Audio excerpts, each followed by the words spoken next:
bem-vindo ao Nutrição Simplificada, o podcast que fala sobre nutrição e assuntos relacionados de forma simples para pessoas que não são da área da saúde e também com estudantes e profissionais que queiram uma visão diferente.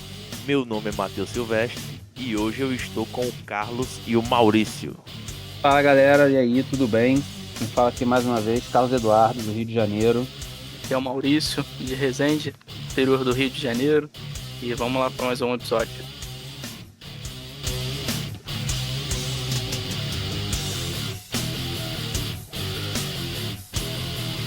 E hoje, dando continuidade ao tema Dietas da Moda, que a gente começou semana passada, vamos destrinchar duas estratégias que são bastante conhecidas no meio da nutrição: low carb e jejum intermitente.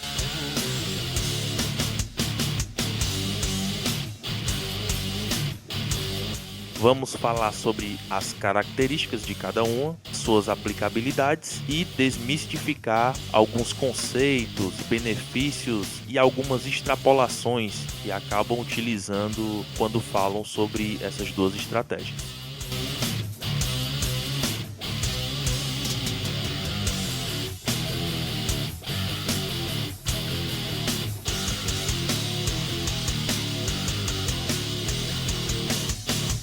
Então a gente já começa com o pé na porta na queridinha das blogueiras, a low carb. Bom, qual é o princípio básico dela? Eles se valem de um conceito que já foi derrubado há muito tempo, porque ele não tem simplesmente nenhum respaldo científico, que é o modelo carboidrato-insulina, onde eles justificam o acúmulo de gordura, o ganho de peso, que ele é causado pela liberação de insulina, o estímulo de insulina.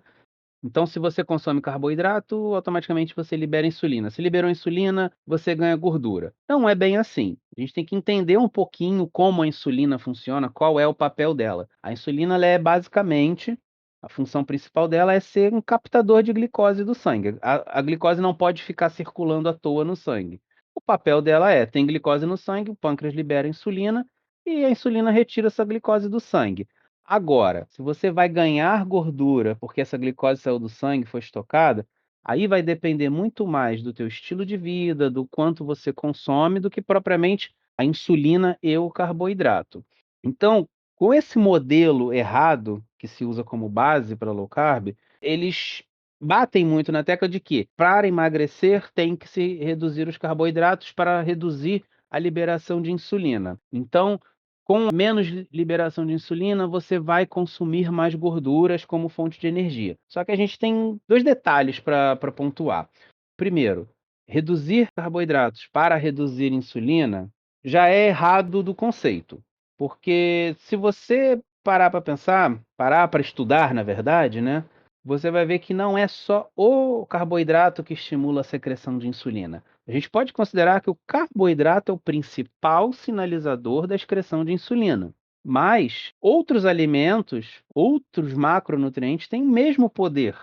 Como a gente já tinha falado antes, na primeira parte, na parte da cetogênica, existe um estudo que é excelente e que todo defensor da low carb ele gosta muito de ignorar essa informação, que é a seguinte: se você pegar 400 calorias de arroz branco, um carboidrato de rápida absorção, que não é simples, pelo amor de Deus. Arroz é amido, amido é carboidrato complexo. A diferença do arroz é que esse carboidrato está exposto, então ele vai ser digerido um pouco mais rápido. Mas arroz é carboidrato complexo. Se você pegar 400 calorias de arroz, 400 calorias de peixe branco, nesse estudo foi utilizado tilápia, e 400 calorias de whey protein, e se esses alimentos forem consumidos isoladamente e for feita uma medição de insulina dentro de um espaço de tempo, percebeu-se que os três alimentos estimulam a mesma quantidade de liberação de insulina. Então, cadê a justificativa do carboidrato estimula a insulina? Se a proteína do peixe estimulou igual, se a proteína do whey protein estimulou igual. Porque existem aminoácidos, se não me engano é a lisina, né? Leucina. A leucina ela tem um papel insulinogênico, ela estimula a liberação de insulina muito forte. E é um aminoácido que está presente em proteínas de alto valor biológico, como a carne, o peixe, o frango, o whey protein.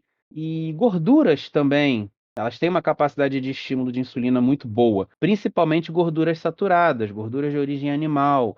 E o próprio óleo de coco, que é um queridinho do pessoal, que é uma gordura primariamente saturada. Óleo de coco é uma fonte de gordura saturada, deve-se ser consumida com moderação. Voltando, o modelo carboidrato-insulina, ele se invalida. Só esse exemplo de comparação caloria por alimento e quantidade de insulina, ele já mata esse argumento.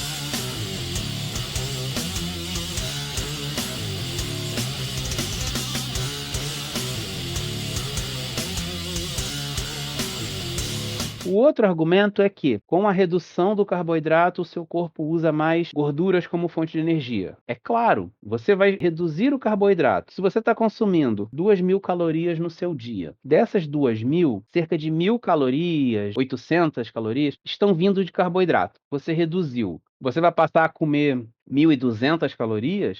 1.400 calorias? Não vai. Você vai aumentar em outra ponta. Qual é a outra ponta que você vai aumentar? Primariamente proteínas, para aumentar a saciedade, você ficar um pouco mais cheio, e você vai aumentar a gordura também. Então, você reduziu uma parte da sua fonte energética e aumentou em outra. O seu corpo precisa usar a energia de algum lugar. Se você retirou a fonte preferida do corpo, que é o carboidrato, o nosso corpo, ele é feito, desenvolvido e evoluído para usar carboidrato como fonte de energia. Se você tirou, o corpo vai usar a segunda fonte, que é a gordura. É a mesma coisa eu dizer: o meu corpo está queimando mais gordura, eu virei uma máquina de queimar gordura. Claro, você virou uma máquina de comer gordura. É o que eu já falei antes. Você é burro, teu corpo não. Você restringiu ele de algum lugar. Ele vai fugir por outro. É igual você apertar a água com a mão. Ela vai achar um lugar para sair. Teu corpo vai fazer a mesma coisa. Você apertou ele de um lado, ele vai escapar por outro. Então é a mesma coisa se eu disser: eu tenho um carro flex. O meu carro é uma máquina de queimar gasolina. Tá, mas você abasteceu ele com o quê? Abasteci com gasolina hoje. Aí amanhã você abastece ele com álcool. O meu carro é uma máquina de queimar álcool. Claro, você trocou o combustível dele. Aí onde eu quero chegar com isso? Dizer que seu corpo consome mais gorduras não quer dizer que você vai emagrecer mais. O que a gente quer dizer quando a gente fala emagrecer?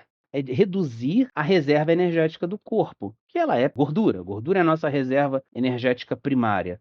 Então eu tenho um acúmulo de gordura, eu quero emagrecer, eu quero reduzir esse acúmulo de gordura. Ninguém fala em emagrecer em reduzir a massa óssea, reduzir massa muscular. Você quer reduzir a gordura. Então, emagrecer é tornar aquela gordura menor. Para isso, só existe um único meio, apesar de muita gente tentar ignorar, que é déficit calórico. Déficit calórico para emagrecimento é uma lei, não é uma teoria, não é um achismo, não é uma hipótese, é uma lei, é um fato, é algo imutável. E fatos não aceitam opiniões. O que existe, o que é uma lei, uma regra, ela tá nem aí para sua opinião. Sua opinião é sua, você faz o que quiser com ela. Então, se você quer perder gordura, você tem aquela frase clássica: quer emagrecer? Coma menos do que você consome. Isso é um ganchinho já que eu pego por um próximo episódio que vai ser só sobre isso. Mas enfim, você precisa comer menos do que você gasta. E você pode comer das suas 2.000 calorias médias, que é o que se estipula para uma pessoa mediana, né? Se você está consumindo 2.000 calorias, mas você está gastando 2.500, cara, não importa se você está consumindo 2.000 calorias com um único lanche do McDonald's por dia. Você vai passar o resto do dia com fome, vai prejudicar seu intestino, vai prejudicar algumas coisas, mas, sim, isso é muito detalhe que a gente não vai entrar agora. Mas você pode emagrecer comendo McDonald's. A tua única refeição do dia é um trio, um batata grande, coca grande e um sanduíche de sobremesa. 2.000 calorias, fácil. O resto do dia tu morre de fome. Mas se você está gastando 2.500, 2.800 calorias por dia, você vai emagrecer. Ou você pode emagrecer gastando 2.500 calorias, consumindo 2.000, mas de arroz, de feijão, de frutas, de grãos, de oleaginosas, de azeite, peixe, frango. É até mais confortável, né? Convenhamos, você fazer 4, 5 refeições por dia, dificilmente vai sentir fome, vai estar com o teu intestino mais regulado, vai ter menos variações de saciedade. Então, você precisa chegar nessa matemática, menos calorias do que eu gasto. Existem maneiras de se chegar, algumas mais confortáveis e saudáveis do que outras. Mais uma vez eu fazendo curva, né? Vocês vão se acostumando com isso.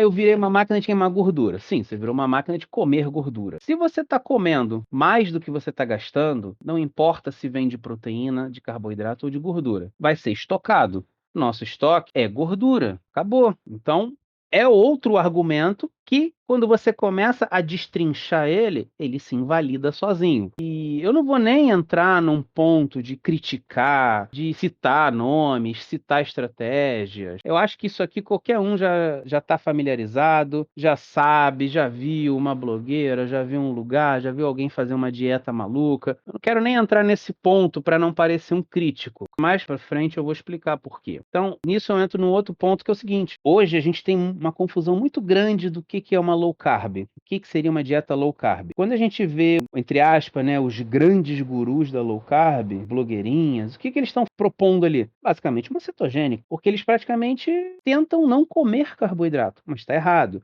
O termo low carb quer dizer baixo carboidrato e não zero. É low carb e não no carb. E existe um motivo para esse termo. As recomendações da OMS, do próprio Ministério da Saúde, para a estrutura alimentar básica recomendada é algo em torno de 45 a 65% da sua dieta ela seja feita à base de carboidratos. Só que, onde esse pessoal acaba extrapolando e até errando mesmo, a gente pode dizer errar. O que eles estão fazendo? Eles estão dizendo: os profissionais são vendidos para a indústria alimentícia. A indústria quer você gordo. A indústria quer que você consuma açúcar e farinha. Não é bem assim. A indústria quer vender. Se ela vê que é mais vantajoso financeiramente vender aveia, ela vai vender aveia. Achar que é mais vantajoso vender açúcar ou farinha, vai vender açúcar ou farinha. Vai depender do que as pessoas querem consumir. Então não tem esse discurso conspiratório de a indústria alimentícia quer engordar. Eles adoram dizer que os médicos nutricionistas que criticam a low carb são vendidos, patrocinados pela indústria alimentícia. Eu até hoje não vi ninguém patrocinado pelo Açúcar União, pela farinha Dona Benta. Eu ainda não vi médico nutricionista patrocinado pela Coca-Cola, pelo McDonald's. Então eu não sei de onde eles tiram isso. É aquele discurso, né, que é sedutor para muita gente. Eu sei de algo que eles não querem que você saiba.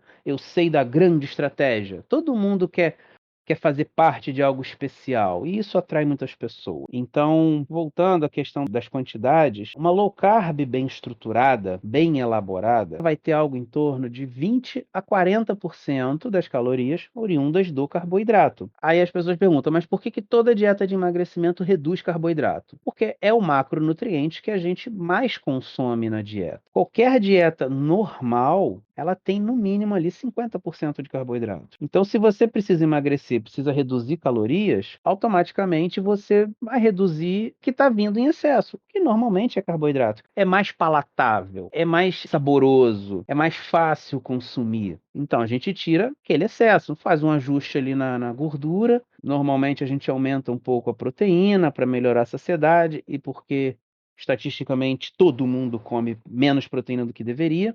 Por isso que quando um nutricionista faz um planejamento alimentar voltado para emagrecimento, ele normalmente está mexendo mais no carboidrato do que em outros nutrientes. Mas isso depende um pouco. Tem pessoas que estão em dietas para emagrecimento, consumindo uma quantidade até baixa de calorias, e que 50% da dieta dela é carboidrato. Se você pega um corredor, uma pessoa que pratica musculação em alta intensidade, que tem um bom volume muscular, ela vai estar consumindo prioritariamente mais carboidratos. Um exemplo aqui, o João, que infelizmente hoje não está. O João, ele está numa estratégia para reduzir o percentual de gordura. Ele é um cara que tem um bom volume muscular, que treina como gente grande. Quem não sabe, o João já competiu, então ele tem uma massa muscular bem desenvolvida. E ele está fazendo 1 hora de cardio por dia, pouco mais de 1 hora de treino de musculação por dia. Inclusive, hoje o cara me bota um story puxando 100 quilos no supino. Pô, meu amigo, você acha que você vai fazer 100 quilos no supino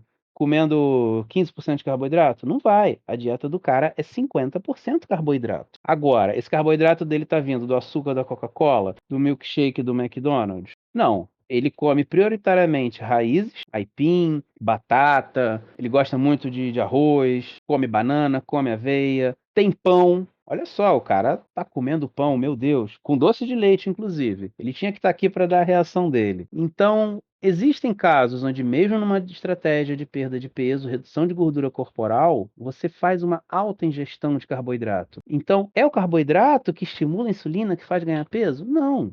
É você ter um estilo de vida ruim, é ter hábitos de vida ruim, hábitos de alimentação ruim, ser sedentário. É isso que faz ganhar peso, não é insulina. A insulina ela tá ali para trabalhar, só isso. A função dela é tirar a glicose do sangue. Ela ajuda a captação de aminoácidos, na captação de gorduras e tudo. A insulina, ela é o grande estimulador da lipogênese, né, do aumento, da geração de novos tecidos adiposos no corpo. Sim, realmente, é um dos papéis dela.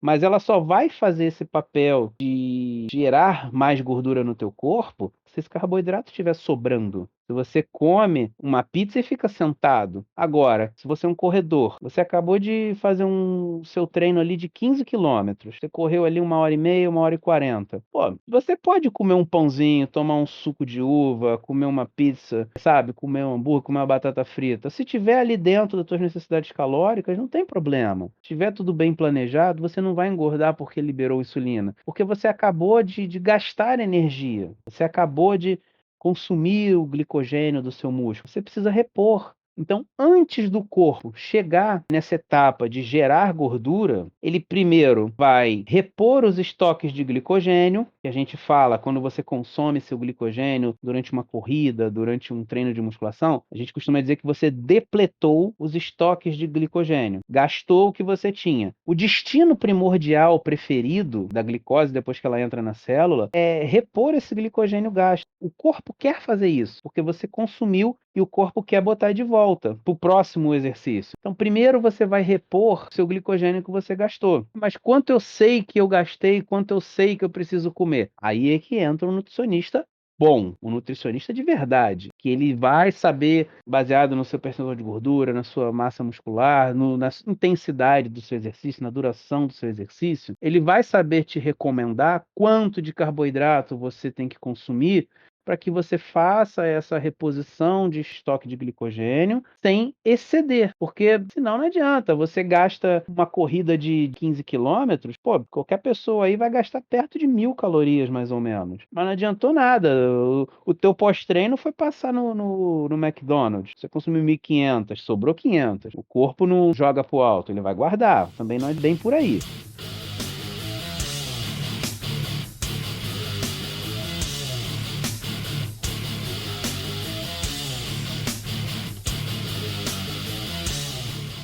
Uma coisa que me incomoda, de certa forma, quem faz low carb, ou então quem conhece a low carb, sabe que existe uma lista de alimentos para você comer, para você evitar e para você não comer em hipótese nenhuma. E se você entra num grupo low carb desse de WhatsApp ou Telegram ou no Facebook mesmo e posta um prato, sei lá, com cenoura, com beterraba, meu irmão, é arriscado você ser excomungado, porque são alimentos que não são permitidos na low carb. Mas por que não são permitidos? Justamente por conta daquele conceito, o modelo carboidrato-insulina. Não são permitidos porque tem alto índice glicêmico e vai estimular bastante insulina. E se eu adequar essas quantidades da minha cenoura, da minha beterraba ou de qualquer outro alimento não permitido nesse tipo de low carb? Porque assim, a gente tem a low carb e a gente tem outra low carb que criaram em cima desses mitos, em cima de todo um contexto alegórico. Então, assim, se eu pegar esses alimentos que não são permitidos dentro desse modelo carboidrato-insulina e adequar as quantidades entre 20 a 40% da minha quantidade de carboidratos que eu vou consumir ao dia, se eu colocar minha beterraba, se eu colocar minha cenoura ou qualquer outro alimento que não é permitido, vai deixar de ser low carb só porque estimula a insulina? Na verdade, o que acontece? Isso é uma interpretação de leigo, mas é aquilo, se a gente vê médico, vê nutricionista que não sabe interpretar, não sabe estruturar uma low carb, que dirá um leigo, que está ali pela emoção, está ali pela crença. E crenças são coisas que a gente não argumenta. Não se argumenta crenças de uma pessoa. Ela vai acreditar naquilo baseado em experiências e preferências dela. Como na parte técnica. Vamos tentar botar em números assim mais ou menos práticos. Eu estou seguindo uma dieta low carb para perda de peso. Estou dando assim, estou me colocando como um exemplo. Na minha dieta tem 100 gramas do nutriente carboidrato, que vai dar algo ali na casa de 400 calorias. Eu tenho 400 calorias de carboidrato para consumir, tá? Em arroz branco, vamos botar aí que isso vai dar quase meio quilo de arroz branco cozido. Eu tenho meio quilo de arroz branco cozido para comer durante o meu dia. Eu sei que é uma quantidade grande de arroz. Eu posso dividir isso em 3 refeições. Pô, se eu comer esse arroz branco com uma salada, com um legume cozido, com um frango, um peixe, eu dificilmente vou sentir fome ao longo do dia.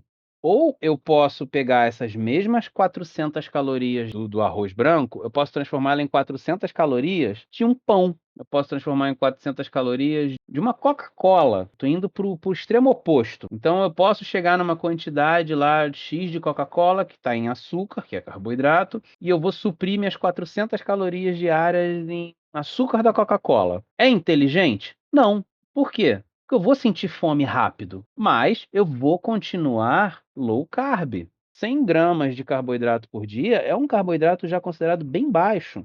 Então, o que que é melhor? Eu distribuir em porções menores ao longo do dia, ou eu fazer isso com alimentos que vão me trazer muita caloria em porções menores, que vão ser digeridos extremamente rápido, que eu vou ter que comer pouco. Sabe? Essas 100 gramas que você comentou da quantidade de carbo para a pessoa não supre nem as necessidades do sistema nervoso, né, cara?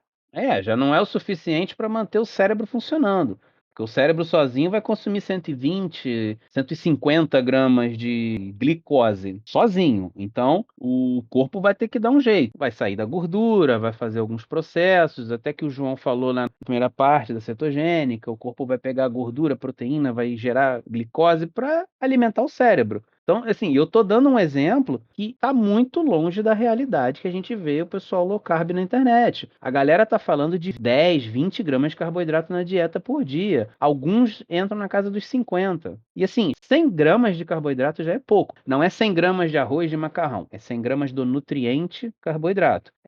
100 gramas de arroz branco vai te dar algo em torno de 30 gramas de carboidrato, só para vocês terem uma noção. Então, não existe alimento proibido na low carb. Existe você usar conceitos de nutrição, de densidade energética, velocidade de digestão e absorção, para você estruturar uma alimentação que te promova saciedade e nutrição.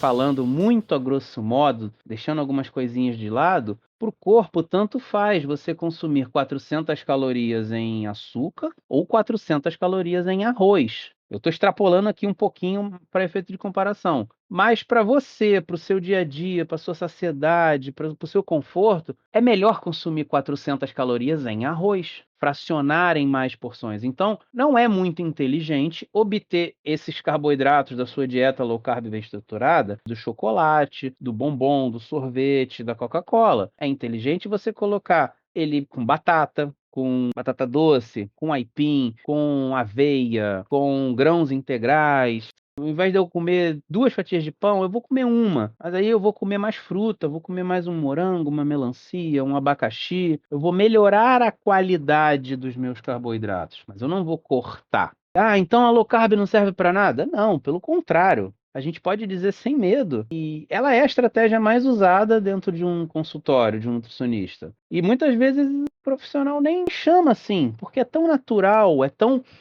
automático que quase toda dieta envolvendo perda de peso como objetivo, ela é low carb. Então não existe nutricionista low carb, não existe nutricionista cetogênica. É um termo que eu já vi outras pessoas falando. Assim como não existe um médico de pirona o médico Tilenol. Ah, eu sou um dentista canal, eu só faço canal. Porra, não é assim, gente. Não existe um profissional que se intitula de acordo com uma estratégia. Ah, existe o personal trainer supino. Pô, mas eu quero fazer agachamento. Ah, mas eu só sei passar supino. Sabe, gente? É para ver o nível de reducionismo, o nível de limitação. Quando você pega um nutricionista, especialista em low carb e cetogênica, pô, vamos ser sinceros, sai fora. Ele é limitado. E eu falo isso assim, não é antiético, não é falta de coleguismo, não.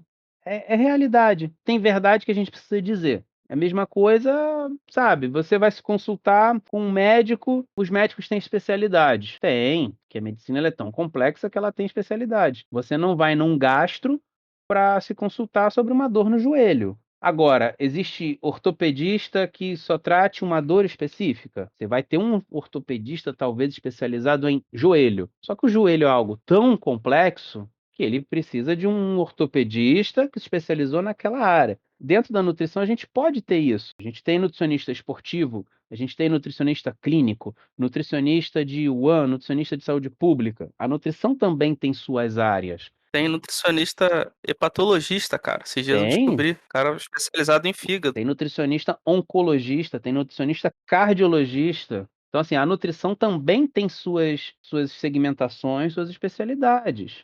Existe a nutrição esportiva, existe a nutrição focada em emagrecimento. Agora, o nutricionista que se especializa em emagrecimento, ele não tem que dizer, ah, eu sou especialista em low carb e cetogênica, porque não é só isso que funciona.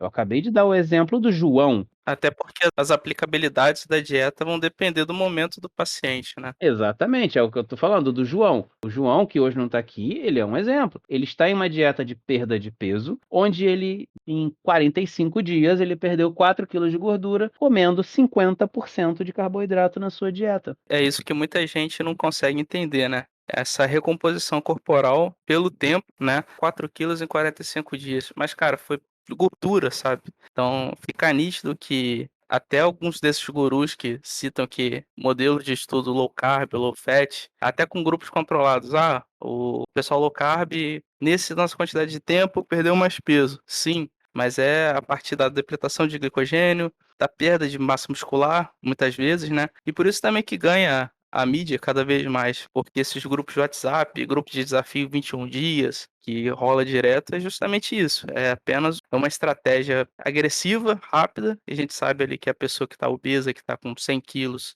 perdi 7 quilos em 10 dias. Você perdeu água, você perdeu massa muscular, então você está fazendo uma recomposição corporal totalmente negativa, que não é algo legal. Esse exemplo do João, 45 dias, 4 quilos de gordura, olha como isso é benéfico. Então as pessoas têm que aprender a ter paciência, né?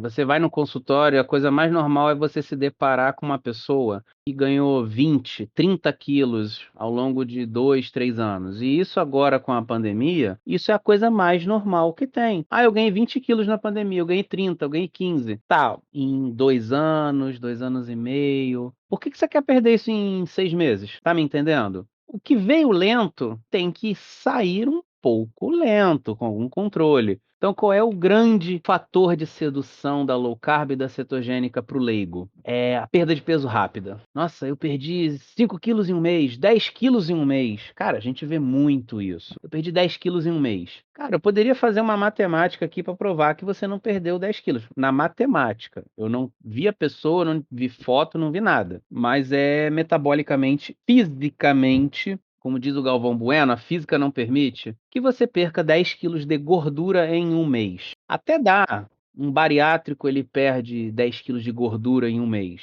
A custo de muita massa magra também, né? Obviamente. Isso que eu ia falar, porque o bariátrico, ele tá numa restrição calórica tão gigantesca que ele é capaz de perder 10 quilos de gordura em um mês. E a coisa mais normal que a gente vê é um bariátrico que perdeu 20 quilos de gordura em um mês. Só que ele perdeu muita água acumulada, ele perdeu muita massa muscular, mas porque ele está numa restrição calórica extremamente severa. E aquilo é por um período controlado. controlado de tempo. E se ele não fizesse isso, ele estaria morto. Então, o bariátrico ele não é argumento para justificar essas estratégias agressivas. Essa agressividade justamente para manter a vida. Exatamente, para manter a vida dele. Então, aí a gente vê, a low carb ela tem uma aplicabilidade enorme. Você pegar um paciente que já é obeso, está com seus exames alterados, a sua glicemia alterada, ele precisa melhorar isso de forma rápida. Ele não pode ir naquela coisa bonitinha que todo mundo vê na faculdade. Ai, para emagrecer, encontre o gasto total e tire 500 calorias. Não, amiguinho, na vida real não é assim.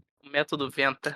Deus do céu, nem fala disso. É o emagrecimento linear, né? Se nem um carro consome combustível de forma linear, por que que uma pessoa vai perder peso de forma linear? Então, assim, a low carb e a cetogênica, elas são estratégias excelentes nutricionais. Elas têm aplicabilidades extremamente específicas. Então, se você pegar uma pessoa obesa, vamos pegar um cara aí de 1,70 m, tá lá com seus 110 quilos, 40 anos, ele já vai apresentar uma piora do perfil lipídico, a resistência à insulina dele já vai estar prejudicada, ele já vai ser uma pessoa que vai estar com uma insulina mais alta, Resistência à insulina. porque ele já está resistente ao hormônio, o hormônio já não está funcionando, vamos botar assim, já não está funcionando corretamente no corpo, e isso é já um indício de uma diabetes chegando, e você tem como reverter, dependendo do ponto que você pega, você consegue reverter isso, como? Restrição calórica. Ali a curto prazo, né, de forma aguda, ela já é um fator de melhora metabólica, e você quando pega um paciente obeso sedentário, a primeira coisa que você tem que fazer é gerar uma melhora metabólica nele.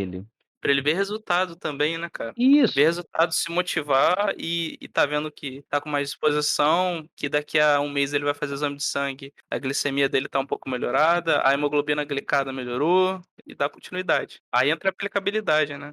exatamente. Então, você faz para obeso, você costuma fazer um déficit calórico maior, você faz uma restrição um pouco maior de calorias, de carboidratos. Por quê? Porque de forma aguda, de forma rápida, você precisa melhorar indicadores e gerar algum resultado. O obeso, ele não quer saber se no primeiro mês, aqueles 5, 7 quilos que ele perdeu, ele não quer saber se foi água, glicogênio muscular, retenção de sódio. Ah, mas eu perdi um pouco de massa muscular. Ele não está nem aí.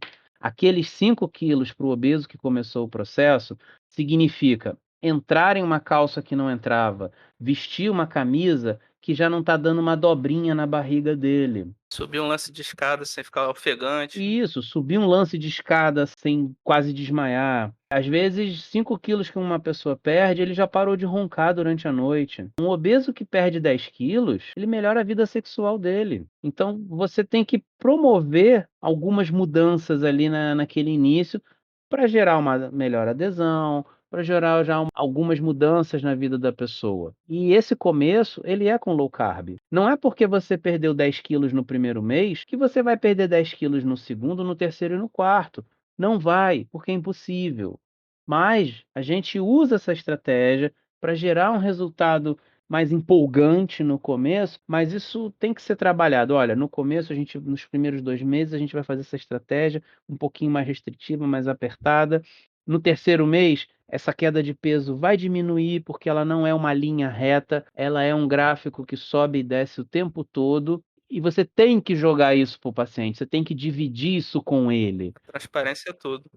Exatamente. E no terceiro mês, a gente vai ter que dar uma subidinha, porque pode ser que você comece já a ficar cansado, essa perda de peso já vai reduzir. Poxa, mas talvez você já tenha perdido tanto peso que você já consegue entrar numa academia, que você já consegue fazer 1 hora de caminhada por dia. Olha quantas coisinhas vão se encaixando. E começou com a low carb. E a longo prazo, o cara às vezes toma gosto por uma corrida, pela própria musculação, e quando vê, tá comendo carboidrato pra caramba. Tá gastando esse aporte que ele tá ingerindo e tá ficando aí o cara antes que tinha medo de comer um pão, esses grupos de WhatsApp, de fanático, igual o Matheus colocou aí, não pode ter cenoura, não pode ter beterraba, e sempre extrapolam também pro pão, o pão inflama, e aí começa aquelas viagens. Isso é loucura, é a falta de conhecimento transformada em crença. Então, se você entrou num consultório de um nutricionista e ele falou, você tem que cortar o pão, o açúcar, o arroz, você olha educadamente e fala, então eu vou cortar você.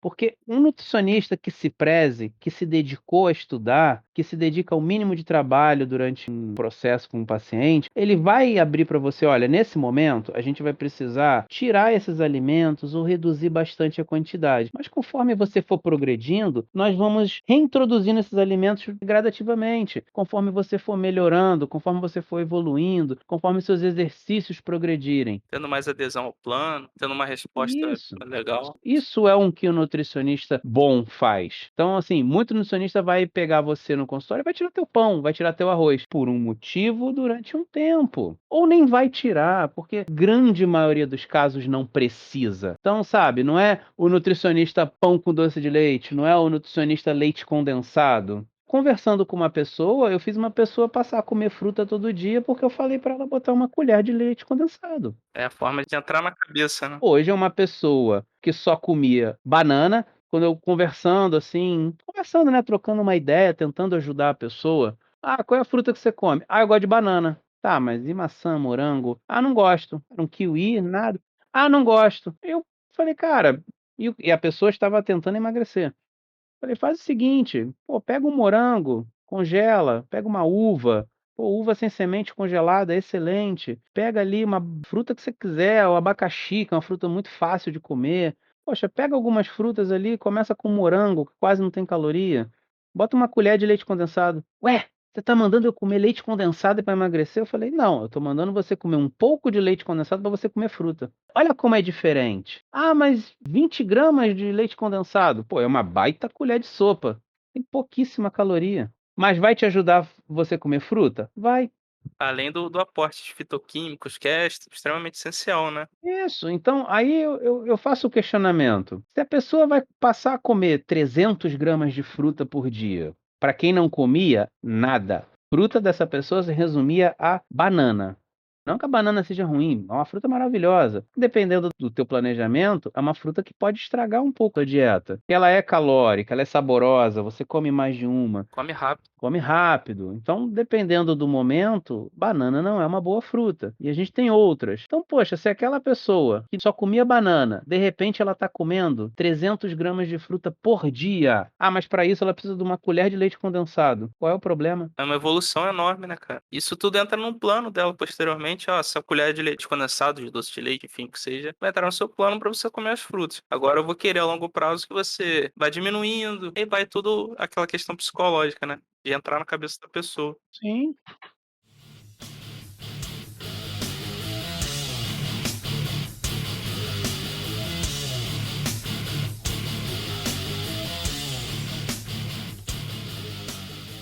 Para finalizar essa pauta da low carb, né, essa questão da low carb e tudo aqui que foi conversado, foi discutido entre nós, eu queria lembrar vocês, o Carlos, o Maurício e quem tá ouvindo também, seguinte coisa, tem muita gente que mudou a vida para melhor através da low carb.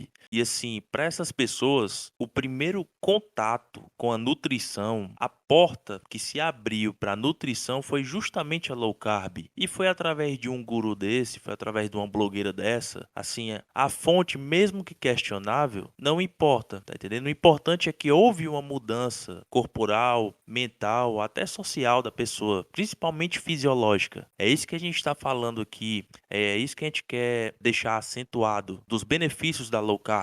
Agora sim, tem um lado que eu achei interessante e eu já conheci estudantes que chegam na faculdade dizendo: ah, por que que a faculdade não ensina low carb? Low carb salva a vida das pessoas. Cara, faculdade não ensina dieta, faculdade de nutrição não ensina dieta, nenhuma dieta. Na faculdade de nutrição, você que tem afinidade, deseja cursar a faculdade de nutrição, então eu já vou logo mandar real. Faculdade de nutrição não ensina dieta nenhuma. A gente aprende, ou é para aprender, né? Fisiologia, bioquímica, fisiopatologia, dietoterapia, técnica dietética e mais algumas outras específicas. Baseado nesse aprendizado, aí que a gente vai atrás de distinguir qual é a melhor estratégia e como a gente vai utilizar. E assim, essa questão de low carb, senão a gente vai começar a divagar demais. Então, assim, para esse episódio, para essa abordagem, acho que a gente foi até um pouco mais além,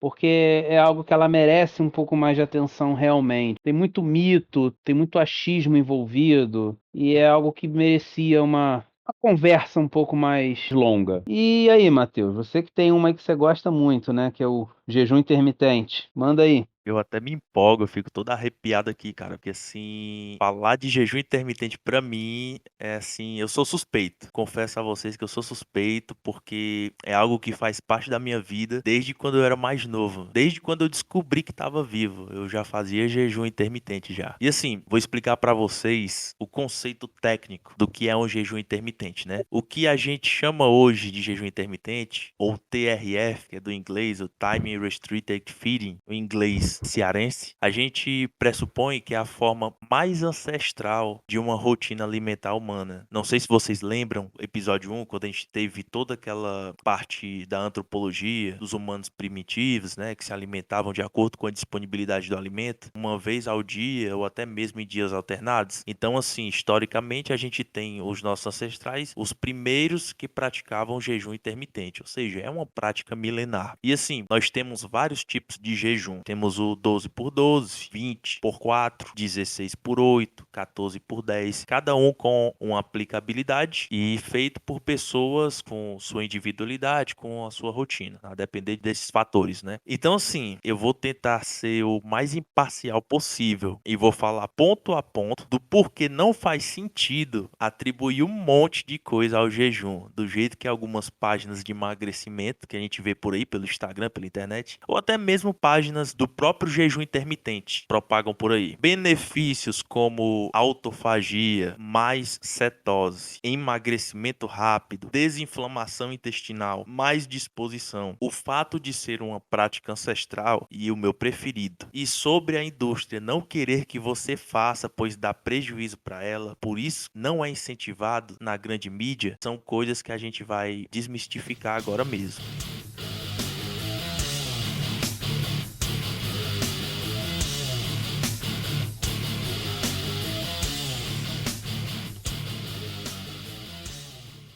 Seguindo essa ordem, né, partindo do princípio da autofagia, que no grego significa comer a si mesmo, é um processo de regeneração celular natural. Ocorre a todo momento quando o corpo percebe que está com déficit de nutrientes, ou até mesmo como uma forma de reciclagem das organelas que por algum motivo estão danificadas ou sofreram algum ataque invasor, né, por exemplo, algumas infecções bacterianas ou virais. E um dos grandes pontos positivos da autofagia é justamente retardar o envelhecimento do corpo. Agora eu vou fazer uma pergunta para vocês, Carlos e Maurício. Por que dizem que o jejum intermitente ativa ou acelera a autofagia? Vocês sabem? Vocês sabem dizer? Por que dizem, né, que jejum ativa ou acelera a autofagia?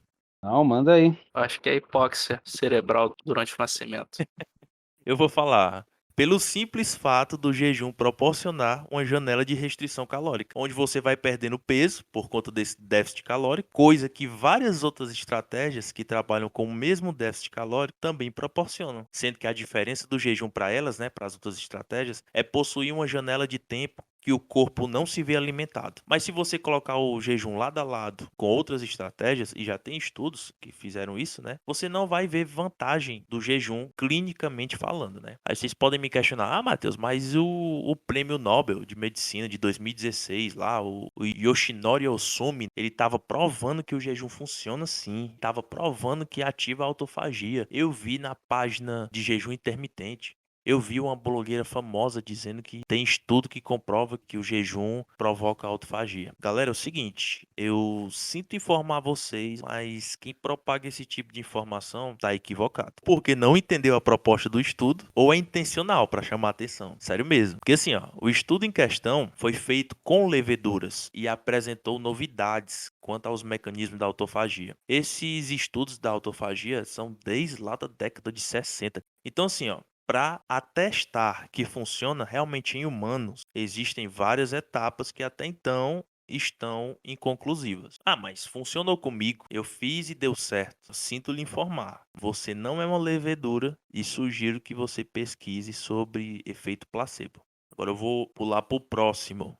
praticar jejum intermitente produz mais cetose. No episódio anterior, o João deu uma excelente aula de como ocorre a cetose. Isso utilizando a dieta cetogênica, certo? E eu não vou entrar nesse mérito agora. Qualquer coisinha é só voltar ao episódio e dar uma escutada novamente que vocês vão compreender. Mas cetose não significa mais emagrecimento, já que o ponto-chave do emagrecimento é a oxidação de gorduras. E assim, falando de uma maneira bem chula, de uma maneira bem simples mesmo para facilitar o entendimento. Teu corpo quebra gordura com a lipólise e essa gordura vai ficar rodando pelo corpo até ela ser oxidada e se transformar em energia. Mas para que isso aconteça, é preciso proporcionar um ambiente para o teu corpo. E esse ambiente é proporcionado com o quê? Adivinha? Quem acerta? Déficit. Déficit calórico, exatamente.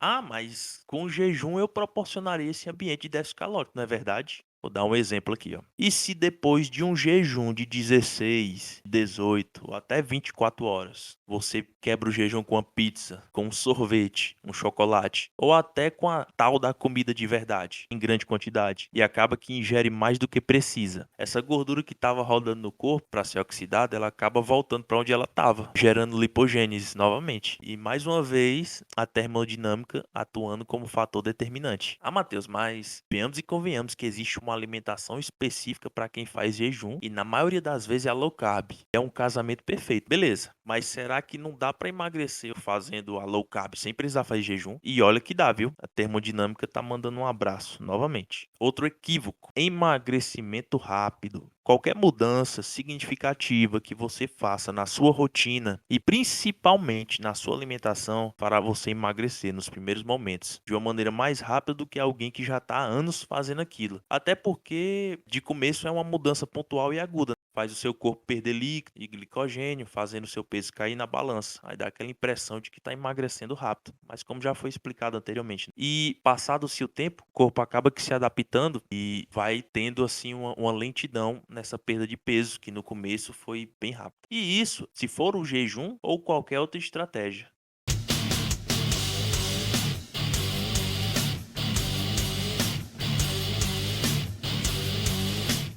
E sobre a desinflamação intestinal, parte do mesmo princípio do emagrecimento rápido. Se dá devido à adesão de uma nova rotina, de atitudes mais saudáveis, inclusão de mais frutas, mais legumes, mais verduras e diminuição de enlatados, gorduras saturadas, alimentos ricos em sódio. Tudo isso vai contribuir de uma maneira excelente para a regulação intestinal, independente se você faz jejum ou não.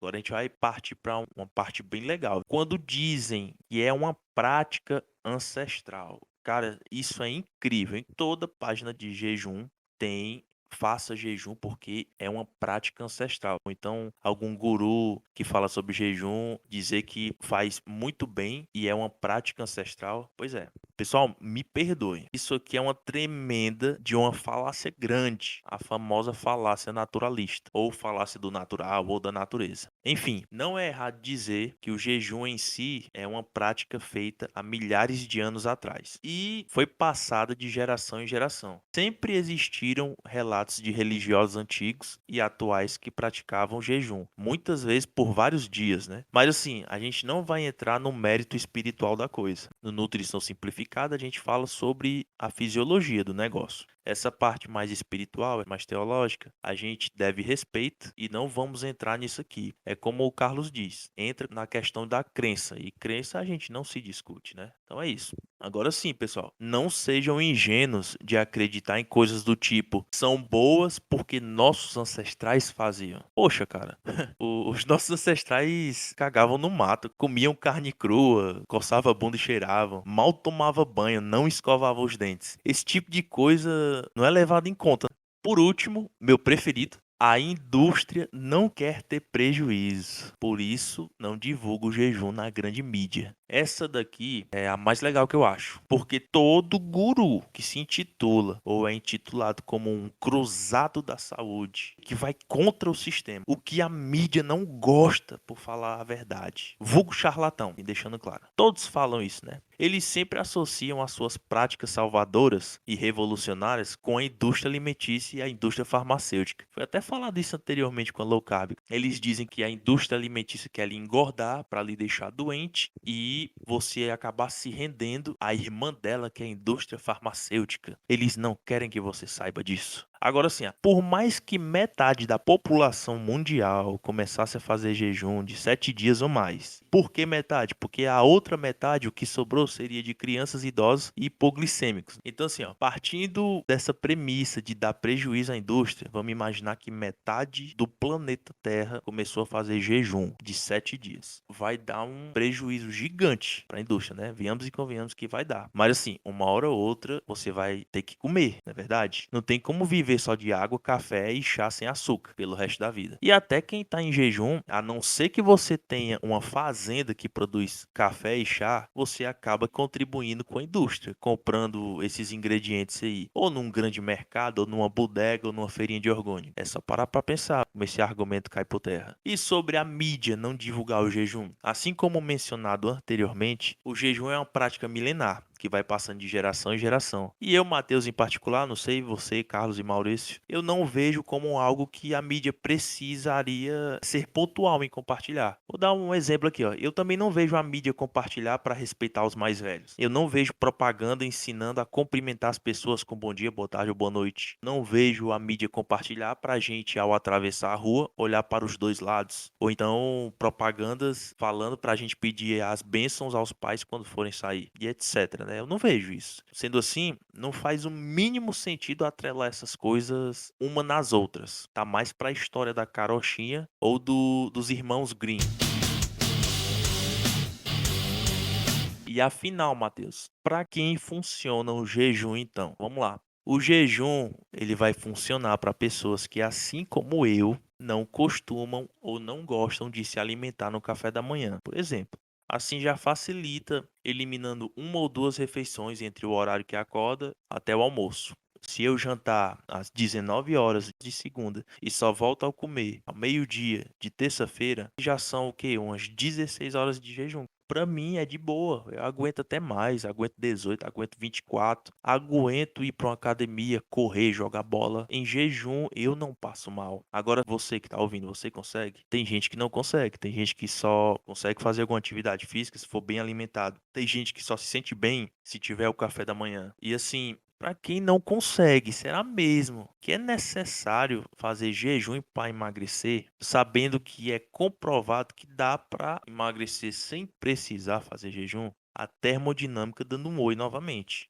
Uma coisa que eu não vejo ninguém falar do jejum intermitente com essa abordagem, o único que eu vi, que é um praticante de jejum há mais de 10 anos, e que toca nesse ponto que eu quero falar, é o Leandro Twin. Cara, o jejum, ele não é uma prática mais vantajosa ou menos vantajosa visando o emagrecimento. O Twin, ele fala perfeito nesse ponto. O jejum, ele é uma estratégia para te ajudar a fugir menos da dieta, para te manter mais no plano. Ele é mais uma ferramenta de disciplina do que uma estratégia alimentar propriamente dita. Vamos botar no dia a dia de uma pessoa normal. Você dorme 11 horas da noite, acorda ali por volta das 6, toma seu café ali 6:30, 7 horas. Antes de meio-dia, tu já tá querendo comer as paredes de fome. Aí você almoça meio-dia, aí vem o famigerado cafezinho da tarde. Seja você em casa ou trabalhando na sua empresa. Aí chega ali entre 3 e 5 da tarde, é aquela fome avassaladora. Aí é a hora que você come uma bobagenzinha e vai jantar ali, vamos botar 8 horas da noite. Antes de dormir, você vai querer dar uma beliscada para dormir. Olha quantas refeições você fez, olha quantas exposições você se colocou para você beliscar, comer algo fora da tua dieta, ou até mesmo se você está seguindo a sua dieta direitinho, são mais refeições que você tem que fazer, são mais preparações. Então, até a logística para seguir a dieta com muitas refeições, ela é um pouco mais complexa. Então, isso também é uma coisa que tem que ser levada em conta na hora de montar um planejamento. Saber se a pessoa tem disponibilidade para tantas refeições. E o que a gente vê é o seguinte: muita gente não gosta de tomar café da manhã. Poxa, não sinto fome. Caramba, é ruim comer de manhã. Eu tenho que empurrar comida, eu fico enjoado. Normalmente essas pessoas elas tendem a ir até o horário do almoço tranquilamente sem fome. Eu tenho pessoas assim no meu convívio que são assim. A pessoa acorda, não come nada e vai até 1, 2 da tarde, desde que ela não coma nada. Ah, só ali bebendo uma água, um chá, alguma coisa. Se ela não comer, ela fica bem. Então, para que que eu vou pegar essa pessoa e vou dizer que ela tem que comer 2 ovos e pão no café? Não vai funcionar. Poxa, essa pessoa não gosta de tomar café da manhã, ela não sente falta do café, ela vai de boa até o almoço. Interessante. Ah, mas é uma pessoa que gosta mais de comer ali no final do dia. Pô, legal. Então, o que que você vai fazer? O jejum entraria bem aí. Você fazer um jejum onde a pessoa para de comer às 10 horas da noite e vai comer lá por volta das 14. Ela fez um jejum de 16 horas. Ela comeu a última refeição dela às 10 da noite, ali às 11 ela foi dormir e a próxima refeição dela às 14 horas. 16 horas de jejum. É um baita protocolo, é um dos mais utilizados hoje. É o 16 por 8. Só que, qual é a grande mágica, se é que ela existe? Ela vai te ajudar no controle, porque você sabe que até as 14 horas você não come nada. Aí você vai almoçar às 14 e você vai ter 8 horas dentro do seu dia para você comer. Para uma pessoa fazer uma manutenção de peso ou fazer uma dieta de emagrecimento, essa estratégia de jejum intermitente ela é muito interessante, desde que ela encaixe na vida da pessoa. Eu, por exemplo, eu sou a pior pessoa para fazer jejum intermitente, porque eu acordo extremamente com fome. E eu gosto de comer em volume quando eu acordo. Eu gosto de comer 3 ovos, 2 fatias de pão. Normalmente ainda faço um shake ali com whey e alguma fruta. Isso é meu café da manhã. Tem 500, 800 calorias.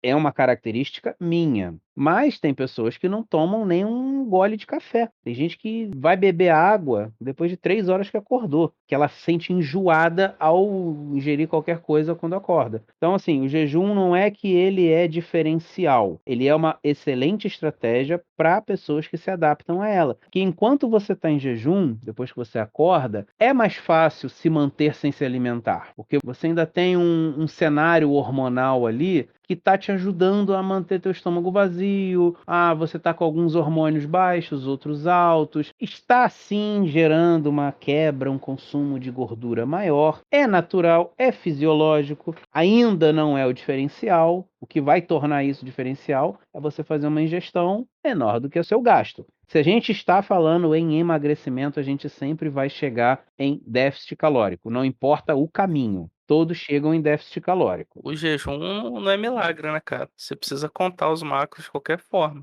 Tem que contar de qualquer jeito. A diferença é que você, ao invés de você comer, vamos botar nesse exemplo que eu dei, a pessoa que acorda às 6 da manhã, ao invés de você ter de 6 da manhã às 10 da noite para se alimentar, você tem das 14 às 10. Então você tem 8 horas de janela de alimentação. Qual é a vantagem? O que que as pessoas que se adaptam ao jejum gostam? Poxa, enquanto eu não como, eu fico tranquilo.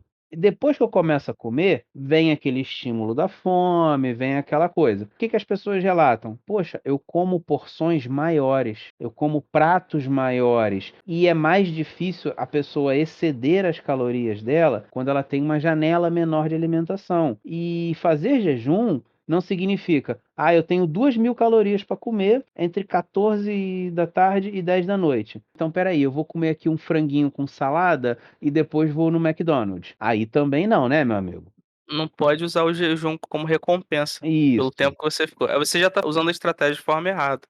Já não é pra você. Se tiver essa mentalidade, Exatamente. Se você faz isso, já não é para você, porque você tem 8 horas para se alimentar e você tem que suprir quantidade de fibras, de legumes, de frutas, de proteína. Então, vamos tentar botar um pouco mais prático. Você vai fazer a sua primeira refeição, normalmente vai ser o almoço. A maioria faz a primeira refeição no almoço ali por volta das 2 da tarde. Cara, você vai comer aquele prato de peão: arroz, feijão, carne, legume cozido, salada de folha, vai comer frutas fruta de sobremesa, e não vai dar 1000 calorias esse prato. Aí você vai fazer ali uma outra refeição, normalmente um pós-treino. Poxa, aí você precisa encaixar caloria. Vai comer um pão, vai botar um doce ali nesse pão, vai botar um queijinho, normalmente um whey com aveia e banana, porque você também tem que cumprir uma quantidade de carboidratos e proteína. Aí o que que eu vejo muito quem faz jejum? A pessoa, ela costuma deixar a última refeição do dia, aí ela dá uma sujadinha leve, sabe? Bota aquele hambúrguerzinho controlado, sem batata frita, aquele hambúrguer artesanal que tem um pouco mais de carne, segura a onda, toma um refrigerante zero, a pessoa pede uma pizza, aí tenta pegar uma pizza que tem uma massa um pouco mais fina, que não seja aquela pizza com 5 queijos diferentes e frango, catupiry, aquela coisa. Muito embutida, né?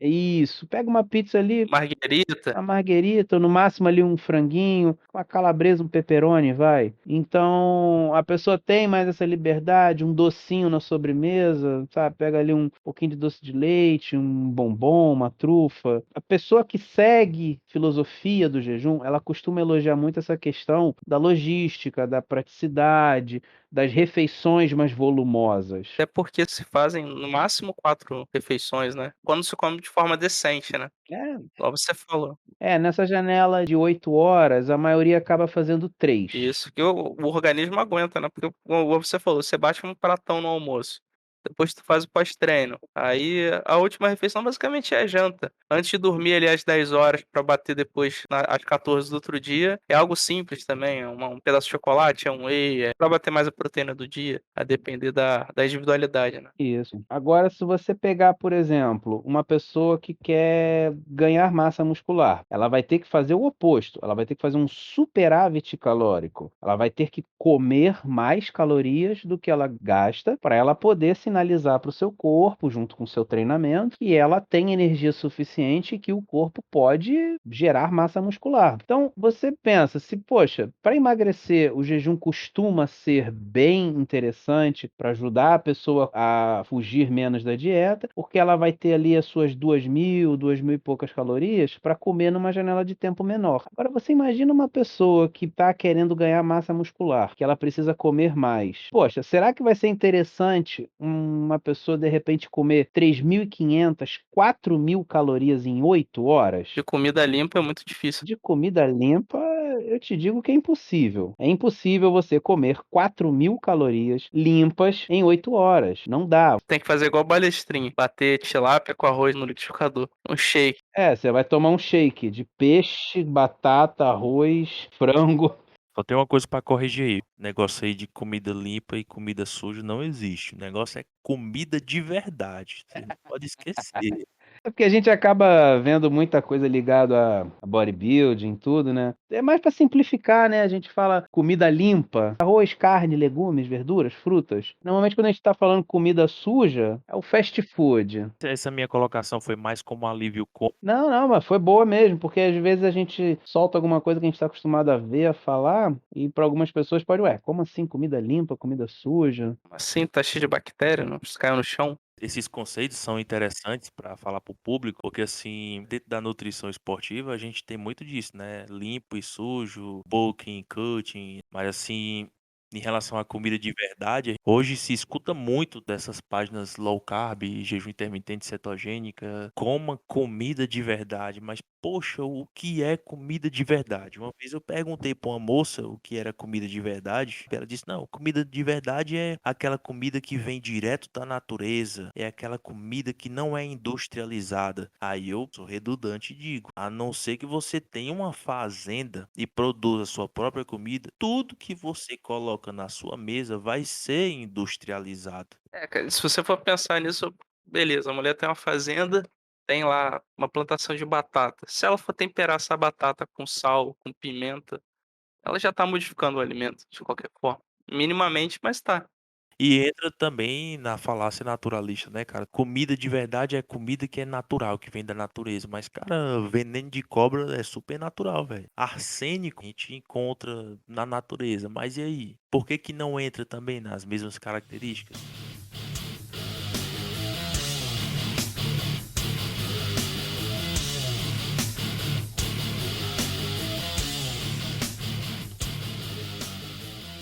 Vamos voltar aqui para o jejum intermitente.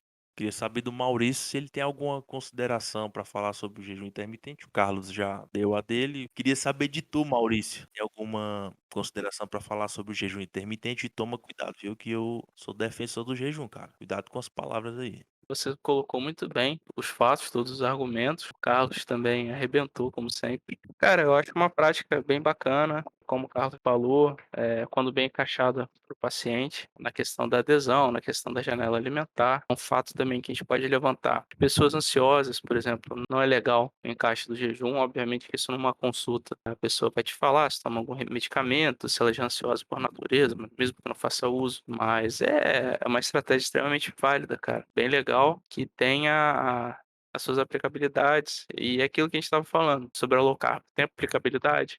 O jejum também pode ser combinado com a low carb, pode ser combinado com uma high fat. Enfim, dá para fazer qualquer coisa, desde que as pessoas estejam sendo bem acompanhadas e saibam o que estão fazendo, né? E quais profissionais elas estão confiando a saúde delas. É isso aí, o jejum é excelente, cara. Eu não pratico, igual o Carlos, eu tenho que comer de manhã, mesmo comendo pouco, mas eu tenho que comer de manhã para exercer as tarefas do cotidiano. Mas é uma ferramenta bem bacana e é isso. Voltando para a questão dos gurus, né? O engraçado é que eles falam para as pessoas que não são acostumadas a fazer jejum, para elas cortarem uma série de alimentos. Ah, você não está conseguindo fazer jejum porque está comendo pão, porque está quebrando o jejum com carboidrato. Não se quebra jejum com carboidrato. Se for para quebrar jejum com carboidrato, nem faça jejum. Hoje mesmo eu vi no Instagram uma pessoa comentando isso. Aí a outra, muitas vezes por influência, né? Quero fazer parte desse movimento de pessoas que fazem jejum. Aí vai lá e corta um monte de coisa. Passa mal nas primeiras semanas, com o tempo acaba que dá certo. Aí o que é que a pessoa diz? Na cabeça dela, eu me livrei desses alimentos que me faziam mal. Eu estava tão intoxicado desses alimentos que depois que eu cortei, meu corpo entrou em abstinência. Mas não, cara. Esse momento de adaptação do corpo foi o que fez funcionar. Não foi o corte dos alimentos X ou Y, não. E ainda tem a questão do jejum metabólico e calórico, né, Matheus? Qual a diferença, cara, que você pode falar pra gente? Para mim, não deveria nem existir o termo jejum metabólico. Até porque se trata de um jejum que visa não estimular a insulina, né? Para não quebrar o jejum. Porque, tipo, a partir do momento que você estimula a insulina, acabou-se o jejum. Por isso que defendem tanto, na hora de você quebrar o jejum, não consuma carboidrato, porque carboidrato estimula a insulina. Então é um argumento raso quando você pega o jejum metabólico e diz, ó, você pode comer isso aqui porque tá fazendo jejum metabólico. Agora isso aqui não entra. Só entra se for jejum calórico. Não, cara, jejum é jejum e ponto final. Aí entra o café com TCM, Bulletproof. Manteiga, óleo de coco, TCM estraga o sabor do café. Não é legal, pelo menos eu não me vejo tomando café de manhã com uma lapa de manteiga. Se for para sair do jejum, você sai do jejum e segue as suas calorias do dia normal. Agora, se você tá adaptado a uma predileção sua, querer fazer o jejum, então tenta seguir. Poxa, eu não consigo, fico ansioso quando eu vou comer, eu acabo comendo fora da dieta. Então, cara, o jejum não serve para você, simples assim, e é a vida que segue. Exatamente. E uma coisa que eu esqueci de falar é que jejum não gera compulsão, beleza?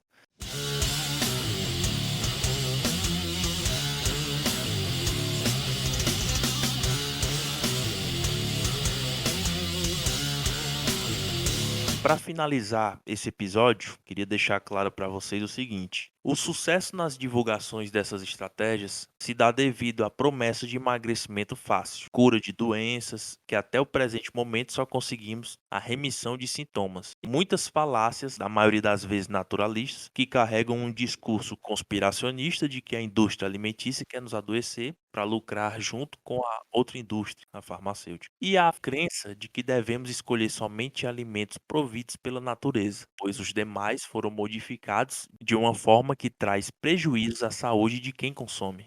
No fim, entendemos que a garantia de sucesso de cada estratégia vai depender de fatores ambientais, sociais e físicos, junto da adesão e individualidade de cada um. Eu vou ficando por aqui e queria agradecer mais uma vez pela atenção de todos os ouvintes.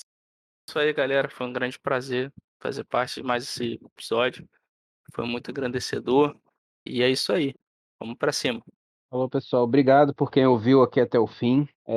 Quem puder, se tiver um tempo, deixa um feedback lá no Instagram do podcast, que é o @simplificadanutricão, sem cedilha e sem tio. Se vocês puderem seguir o perfil do Instagram do podcast, seguir a gente também, que lá tem os perfis de todo mundo. E é isso aí, valeu, obrigado, hein? Compartilhar com os amigos também é importante, né?